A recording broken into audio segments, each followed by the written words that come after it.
Hello everyone, कैसे हैं आप सब। स्वागत है आपका हमारी एक और नई यूट्यूब वीडियो में।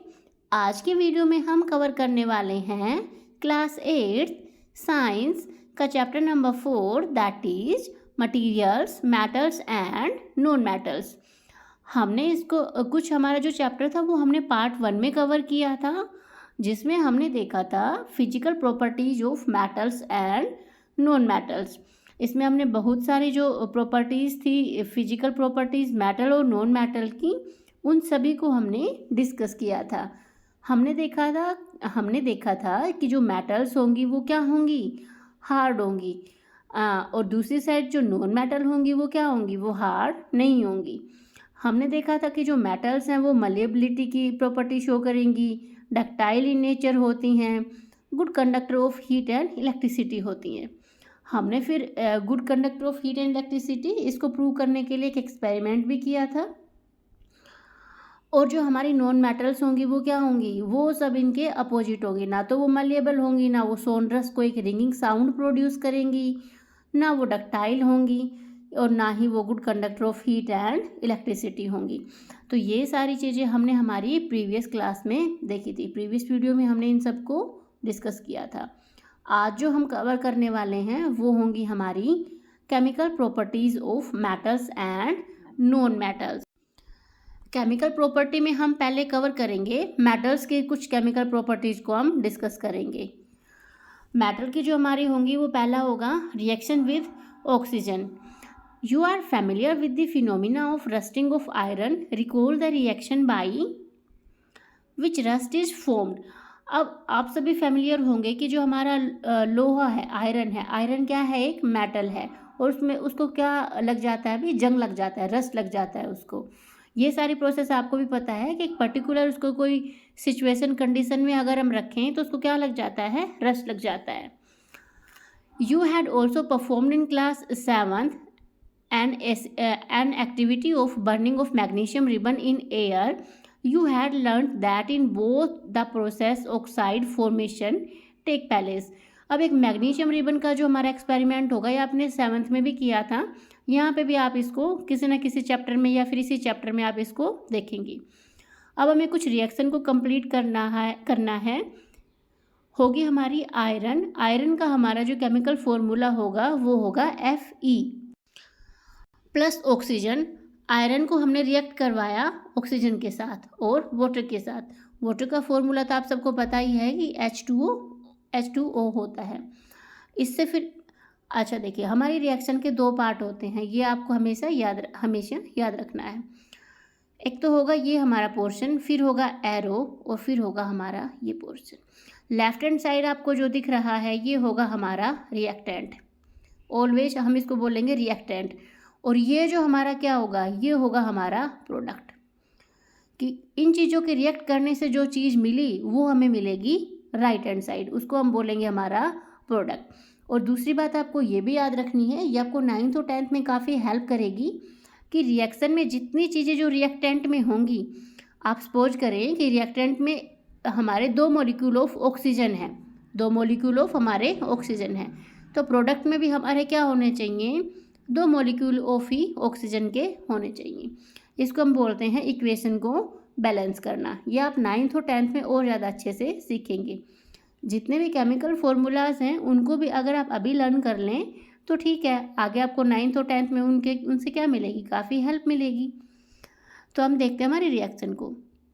हमने देखा आयरन को हमने रिएक्ट करवाया ऑक्सीजन के साथ और वाटर के साथ, तो हमारा जो इन चीज़ों के रिएक्ट होने से जो हमारा प्रोडक्ट बना वो क्या होगा, FeO।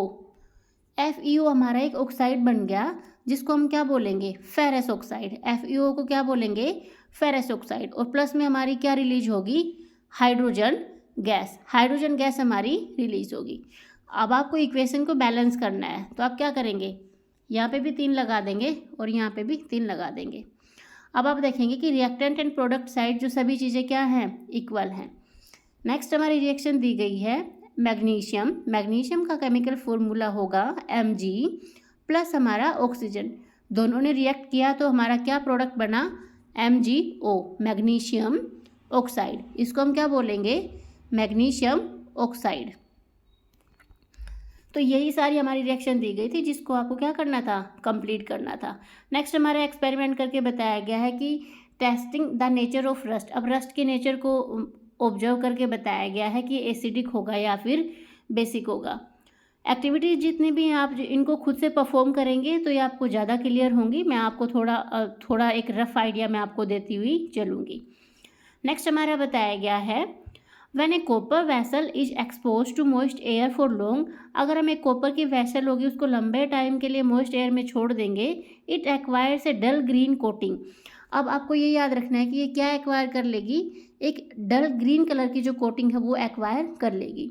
The green material is a mixture of copper hydroxide. अब आप देखिए एक और फॉर्मूला आपको याद करना है, कॉपर हाइड्रोक्साइड CuOH का twice of copper hydroxide and copper carbonate CuCO3। अब आप ये भी याद कर लें, the following is the reaction. अब हमारी जो रिएक्शन बताई गई है वो ये होगी, दैट इज अब इसको क्या कर रखा है हमने, पहले ही इसको बैलेंस कर रखा है। 2 कॉपर के मॉलिक्यूल होंगे, एक हमारा क्या होगा, वाटर होगा और CO2, carbon dioxide plus oxygen के प्रेजेंस में फिर हमारा क्या बन गया, CuOH का ट्वाइस CuCO3। ये हमारी चीज़ निकल के आई है। Copper hydroxide and copper carbonate हमें इस रिएक्शन में मिला है। Now recall the activity of burning magnesium ribbon. ये आपने 7th में भी किया था, 6th में भी किया था। अब जो उससे हमें जो राख ऑब्टेन हो रही है, जो ऐश उससे ऑब्टेन हो रही है मैग्नीशियम रिबन को बर्न करने के बाद, उसको हम क्या करेंगे, उसको हम वाटर में डिज़ोल्व कर देंगे और टेस्ट करेंगे कि वो एसिडिक है या फिर बेसिक इन नेचर है। इसके लिए हमारा लिटमस पेपर होता है टेस्ट करने के लिए। ये आपने 6th और 7th में भी देखा था। इसमें हम देखेंगे इज द सॉल्यूशन एसिडिक और basic, how do you ascertain this. अब आप इसको कैसे पता लगाएंगे इसका, you must have observe that the red litmus turns blue. अगर हमारा जो रेड लिटमस है वो ब्लू में टर्न होता है, रेड जो है वो ब्लू में टर्न होता है, so oxides of magnesium also basic in nature. तो इट मीन्स ये क्या हो गया, बेसिक, हमारा बेसिक नेचर का होगा। In general metallic oxides are basic in nature. अब बताया गया है कि जो मैग्नीशियम रिबन की जो राख थी वो क्या थी, वो हमारी बेसिक इन नेचर निकली है। बेसिक इन नेचर हमने पता लगाया कि वो बेसिक है। अगर हम जनरल वे में भी बात करें कि जो मेटल के जो ऑक्साइड होंगे ना, वो मोस्टली क्या होते हैं, बेसिक होते हैं नेचर में। नेक्स्ट हमारा इसमें बताया गया, पहले हमारी एक क्या थी, एक्टिविटी थी। इसको अगर आप परफॉर्म करेंगे, लैब में परफॉर्म करेंगे तो आपको ज़्यादा अच्छे से समझ आएगी। बाकी अगर आप लोग बोलेंगे तो मैं एक्टिविटीज़ की एक अलग से वीडियोज़ आपको प्रोवाइड कर दिया करूँगी। नेक्स्ट हमारा जो बताया गया है, the name of the product formed in the reaction of sulphur and oxygen is sulphur dioxide gas. इसमें बताया गया है कि अगर हम क्या करें, रिएक्शन करें सल्फर की और ऑक्सीजन की, तो हमें क्या मिलता है, सल्फर डाइऑक्साइड मिलता है। नीचे हमें दिखाया भी गया है, sulphur dioxide SO2 plus H2O, अगर इनको हम रिएक्ट करवाएं तो हमें क्या मिलेगा, हमें सल्फ्यूरस एसिड मिलेगा, H2SO3। एक हमारा सल्फ्यूरिक एसिड होता है, वो क्या होता है, H2SO4 होता है। ये सल्फ्यूरस एसिड है तो ये क्या होगा, H2SO3 होगा। ये आपको ध्यान रखनी है ये बात। Recall the name of the some of the laboratory acids and bases you have read in class. अब आपको बताया गया, आप कमेंट बॉक्स में बताएं कि आपने कौन कौन से एसिड्स और बेसिस के नाम पढ़े थे क्लास 7th में। नेक्स्ट हमारा बताया गया है रिएक्शन विद वाटर। वाटर के साथ मेटल्स का क्या रोल रहने वाला है वो हम इस एक्टिविटी में देखेंगे। हमारी एक होती है सोडियम मेटल, वो क्या होगी, sodium metal is very reactive. Yellow colour के जो बॉक्स है ना, वो हमारे लिए क्या है, बहुत इंपॉर्टेंट है, वो हमें सभी क्या करने हैं, रीड करने हैं। Sodium metal is very reactive, it reacts vigorously with oxygen, मतलब बहुत तेज़ी से ये क्या करती है, रिएक्ट करती है ऑक्सीजन के साथ, एंड वाटर, हवा और पानी दोनों के साथ ये क्या करेगी, बहुत तेज़ी से ये रिएक्ट करेगी। A lot of heat is generated in the reaction. अब इसकी रिएक्शन में क्या होता है भाई, बहुत सारी हीट निकलती है। It is therefore stored in kerosene. अब इसमें बताया क्या गया है, अब इसमें बताया गया हमारी एक सोडियम मेटल होती है, सोडियम का फॉर्मूला होगा हमारा Na। आप ये भी याद रख लें। अब इसमें ये बताया गया कि एक सोडियम मेटल होती है हमारी, वो क्या होती है, बहुत ज़्यादा रिएक्टिव होती है हवा और पानी दोनों के साथ में। तो इसीलिए हम उसको क्या करके रखते हैं, केरोसिन ऑयल में हम उसको स्टोर करके रखते हैं। और क्यों करके रखते हैं, ताकि वो हमारी रिएक्ट ना करे। नेक्स्ट हमारा है, you observe that sodium reacts vigorously with water, some other metals do not do so. अब ये हमारी सोडियम मेटल ना एक एक्सेप्शन है कि जो इतना तेज़ी से रिएक्ट करेगी, इसको हम केरोसिन ऑयल में स्टोर करके रखेंगे। आपको ये बात रिमेंबर रखनी है, याद रखनी है कि एक्सेप्शन अगर आपसे पूछे तो आप बताएंगे सोडियम ऐसी मेटल है जो इतनी तेज़ी से रिएक्ट करती है। और हम इसको किस में स्टोर करते हैं, केरोसिन ऑयल, मिट्टी के तेल में हम इसको स्टोर करते हैं। Some other metals do not do so. अब कुछ हमारी दूसरी ऐसी मेटल्स होंगी जो ऐसा नहीं करती। For example iron reacts with water slowly. अब आपने ये भी पढ़ा होगा जो रस्ट लगने की जो प्रोसेस है ना, वो बहुत क्या है, वो बहुत स्लो प्रोसेस है। इसीलिए बताया गया है कि आयरन है, वो भी है तो एक मेटल ही, बट वो क्या नहीं करती, इतनी जल्दी रिएक्ट नहीं करती। Generally non metals do not react with water though they may be very reactive in air. अब इसमें बताया गया है कि जो हमारी मेटल्स होंगी ना, वो तो हमारी रिएक्ट करती हैं किसके साथ, मेटल्स हमारी रिएक्ट करती हैं। हमने सोडियम का एग्जाम्पल देखा था कि वो किसके साथ रिएक्ट कर रही थी, हवा और पानी दोनों के साथ। अब नॉन मेटल में इसमें बताया गया है कि non metals do not react with water though they may be very reactive in air, कि जो नॉन मेटल्स हैं वो हवा के साथ ज़्यादा रिएक्टिव होती हैं। Such non metals stored in water. अगर ऐसी हमारी नॉन मेटल होंगी जो हवा के साथ ज़्यादा रिएक्टिव होंगी तो उनको हम कहाँ स्टोर करेंगे, वाटर में। इसके कुछ एग्जाम्पल भी हमें दिए गए हैं, जैसे कि हमारी मेटल है phosphorus is a very reactive non metal. अब आपको ये भी याद रखना है कि फॉस्फोरस क्या है, एक है तो नॉन मेटल, बट वो क्या है, वेरी रिएक्टिव है। It catches fire if expose to air. अगर हम इसको हवा में रखें तो ये क्या कर लेगी, आग पकड़ लेती है। To prevent the contact of phosphorus with atmospheric oxygen, it is stored in water। इसीलिए हम इसको क्या करते हैं, इसीलिए हम फॉस्फोरस को वाटर में स्टोर करके रखते हैं। नेक्स्ट हमारा बताया गया है रिएक्शन विद एसिड्स। एसिड्स के साथ let us see how metals and non metals behave with acids. Acids के साथ हमारी मेटल एंड नॉन मेटल कैसे रिएक्ट करेंगी, वो अब हम आगे देखने वाले हैं। Is there a difference in the way metals and non metals react with acid. अब भाई दोनों क्या है, अलग अलग चीज़ें हैं, अलग अलग इनकी प्रॉपर्टी है, तो देखेंगे कि ये रिएक्ट भी अलग अलग तरीके से ही करेंगी। तो हम इसको देखते हैं। You must have found that non metals generally do not react with acids. अब आपको ये बात याद रखनी है कि जो नॉन मेटल्स होंगे ना, वो जनरली रिएक्ट नहीं करती हैं, एक्सेप्शन हमारा हो सकता है। But metals react with acids and produce hydrogen gas and burn with A pop sound. एक पॉप हमारी जो साउंड होती है, पॉप साउंड के साथ ये क्या करेंगी, मेटल्स हमारी बर्न करेंगी, और नॉन मेटल्स हमारी रिएक्ट नहीं करेंगी एसिड्स के साथ। You must have noticed that copper does not react with dilute hydrochloric acid. अब हाइड्रोक्लोरिक एसिड का फॉर्मूला क्या होगा, HCl। Acids even on heating but it reacts with sulphuric acid. अब सल्फ्यूरिक एसिड हमारा क्या होगा, H2SO4। अब इसमें यही बताया गया है कि जो हमारी कॉपर होगी ना, कॉपर हमारी क्या है, मेटल है, और रिएक्ट नहीं करेगी किसके साथ, डाइल्यूट हाइड्रोक्लोरिक एसिड के साथ। अगर हम उसको हीट करें तो भी, बट वो किसके साथ रिएक्ट करेगी, सल्फ्यूरिक एसिड के साथ। नेक्स्ट हमारा बताया गया है metal react with sodium hydroxide to produce hydrogen gas. अब आपको ये भी याद रखना है कि जो मेटल्स होंगी वो सोडियम हाइड्रोक्साइड के साथ रिएक्ट करेंगी और क्या प्रोड्यूस करेंगी, हाइड्रोजन गैस को वो प्रोड्यूस करेंगी। Reaction of non metals with bases are complex. अब ये क्या करेंगे, नॉन मेटल हमारी बेसिस के साथ क्या होती है, इनकी रिएक्शन वो। नेक्स्ट जो हमारा टॉपिक होगा वो होगा डिस्प्लेसमेंट रिएक्शन। इसके नाम से ही हमें पता चल रहा है, डिस्प्लेसमेंट मीन्स एक चीज़ किसी चीज़ दूसरी चीज़ को क्या करेगी, डिस्प्लेस करेगी, रिप्लेस करेगी, और उसकी जगह पे क्या करेगी, खुद आ जाएगी।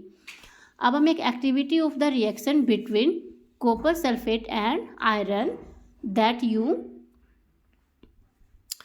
Perform in class 7th। अब हमारे एक एक्टिविटी के बारे में बताया गया है जो हमने क्लास 7th में परफॉर्म की थी। यहाँ पे उसको दिखाया भी, यहाँ पे हमारी एक्टिविटी को दिखाया भी गया है।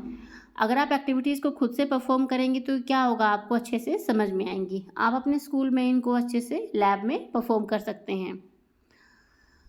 What change you observe in the various beakers. अब ये सब बताया गया है हमारी एक्टिविटी में कि अलग अलग बीकर्स में हमारी क्या क्या रिएक्शंस होंगी, आपने क्या ऑब्जर्व किया। नेक्स्ट आप देखें डिस्प्लेसमेंट रिएक्शन का आप एग्जांपल देखें। Copper sulphate that is CuSO4, हमने इसको रिएक्ट करवाया जिंक के साथ। जिंक का फॉर्मूला होगा Zn। कॉपर सल्फेट हमारा किस कलर का होता है, ब्लू। आप ये भी याद रख सकते हैं। ये थे हमारे रिएक्टेंट। अब इनसे हमारा प्रोडक्ट क्या बना, जिंक सल्फेट, ZnSO4, कॉपर होगा हमारा रेड कलर का और जिंक सल्फेट है हमारा कलरलेस। अब आप इसमें देखें कि डिस्प्लेसमेंट किसका हुआ। यहाँ पे जो हमारा कॉपर था ना, कॉपर सल्फेट में, उसको किसने डिस्प्लेस कर दिया, कॉपर को कर दिया जिंक ने। कॉपर अब हमारा बेचारा अकेला यहाँ पे है और हमारा SO4 सल्फेट के साथ हमारा क्या आ गया है, जिंक आ गया, कॉपर को डिस्प्लेस करके। तो इसी को हमने नाम दिया है हमारी डिस्प्लेसमेंट रिएक्शन।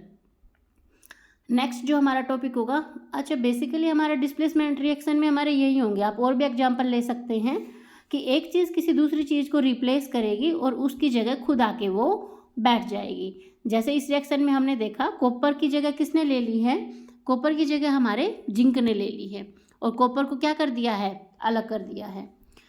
नेक्स्ट जो हमारा टॉपिक होगा वो होगा uses of metals and non metals.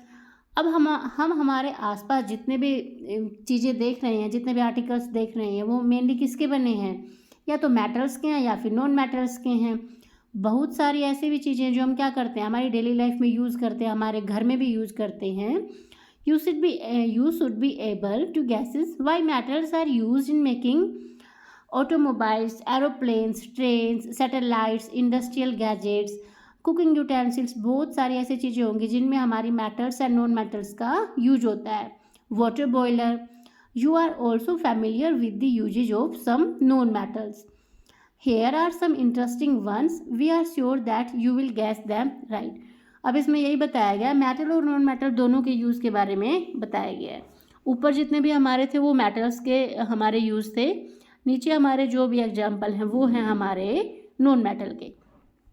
Non metal is essential for our life which all living beings inhale during breathing.